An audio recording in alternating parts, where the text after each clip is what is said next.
Bonjour à tous, avec l'aide de Dieu, le Hayom Yom du 2 Elul. Tout d'abord, le Rabbi nous dit il faut étudier le Chumash du jour, le Tehillim du jour et le Tanya du jour. Puis, le Rabbi nous ramène l'extrait d'une lettre du Rabbi précédent, un chassid qui est arrivé en Terre Sainte, dans un endroit où il n'y avait pas de mikvé autour de lui, et qu'il a écrit dans son compte rendu au Rabbi précédent que dans tout le grand entourage dans lequel il se trouve, dans tout le Emek, il n'y a pas de mikvé à part dans une ville à Afula.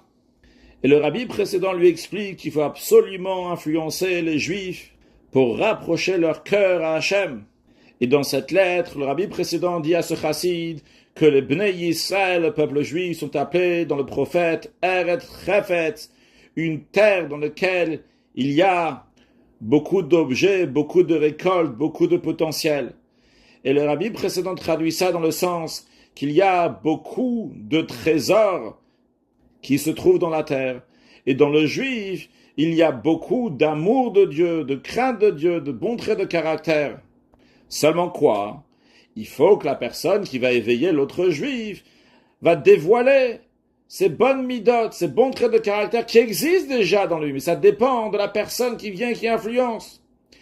Il est clair, de la même manière que sur toute la surface de la terre, dans toutes les parties de la terre, il y a des sources d'eau vive. Et la question, elle est seulement combien il faut creuser. Est-ce que c'est juste après que tu vas creuser que tu vas trouver ces eaux, ou bien que tu vas creuser encore beaucoup plus profondément et tu vas les trouver? Donc, ça dépend de celui qui creuse, de sa patience, de sa persévérance. Comment on fait pour concrétiser cela? Eh bien, chacun de nous et les autres aussi ont une volonté. Aussi bien la personne qui veut influencer l'autre a une volonté, et aussi bien la personne qui se fait influencer a une volonté. Et la volonté, c'est une force supérieure qui décrète et qui s'impose sur toutes les autres forces dans le corps, et les oblige à faire en fonction de ses ordres. C'est d'ailleurs la raison pour laquelle qu'on dit qu'il n'y a rien qui tient devant la volonté. La volonté peut faire que la personne va faire telle chose, une autre chose parce qu'il veut, eh bien il va réussir. Alors l'essentiel du travail, l'essentiel des efforts, c'est quoi? C'est éveiller la volonté pour qu'elle va agir aussi bien sur soi-même, c'est-à-dire que nous-mêmes, la personne qui va influencer, elle va prendre des bonnes décisions, elle va agir, fixer des moments pour étudier la Torah, et aussi bien éveiller la volonté qu'il y a dans l'autre, pour qu'il va garder les mitzvot, qu'il va faire concrètement ce qu'il faut faire, fixer des moments pour l'étude de la Torah et dévoiler les bons traits de caractère.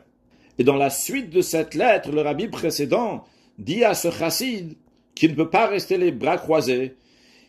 Et le rabbi précédent le réprimande, ça fait déjà 5-6 semaines qu'il habite là-bas. Il aurait dû, les premiers jours en arrivant là-bas, éveiller les gens à faire un mikvé, expliquer à tout le monde la gravité de cette interdiction d'avoir des relations avec sa femme lorsqu'elle n'a pas été au mikvé, et les conséquences redoutables avec des enfants problématiques qui naissent de cela. Et en plus de transgresser ça en étant en Eretz Israël, c'est comme si quelqu'un se trouvait dans le palais du roi et il se moque de lui. Et le rabbi précédent dit, il devrait parler donc de manière claire aux gens et vraiment avoir un cœur qui est brisé et se tourner vers la Rabbanout Arachide, demander de l'aide spirituellement, matériellement pour construire le mikvé et veiller que tout le monde va garder la pureté familiale.